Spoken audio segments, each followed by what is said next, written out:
స్తోత్రం స్తోత్రం స్తోత్రం. ఈ సమయంలో మన మధ్యలో ఉన్న మంజులుగా ప్రార్థన చేస్తారు రిబ్బన్ కటింగ్ నిమిత్తమై. ఆ తర్వాత వాక్య భాగంతో మనం ముందుకు వెళ్దాం.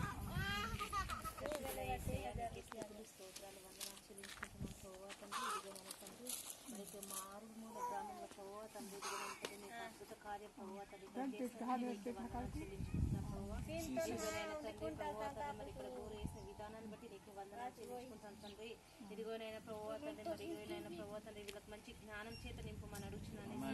ప్రతి ఒక్క బిడ్డ ప్రభావ తండ్రి నీవే నిజమైన దేవుడు తెలుసుకొని ప్రభావ తండ్రి మరి నీ సన్నిధికి నీ తట్టు చూసే కృప దయచేయమని అడుగుతున్నాను ఏసయ్య ప్రభావ తండ్రి. మరి ఇలాంటి అద్భుత కార్యాలు ఇంకా జరిగించమని అడుగుతున్నాను తండ్రి. నీకే స్తోత్రాలు ప్రభావ తండ్రి. ఇదిగోనైనా తండ్రి మరి ఏ ఒక్క ఆత్మ నశించుకోవడం నీకు ఇష్టం లేదు ఏసయ్య. నీకే వందనాలు ప్రభావ తండ్రి.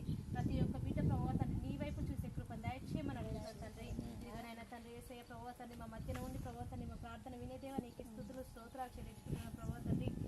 ఇదిగోనైనా ప్రభావ తండ్రి ప్రతి ఒక్క బిడ్డ ప్రభావ తండ్రి ఇదిగోనైనా తండ్రి నీ సన్నిధికి హానుకొని జీవించే కృప దయచేయమని అడుగుతున్నాను తండ్రి.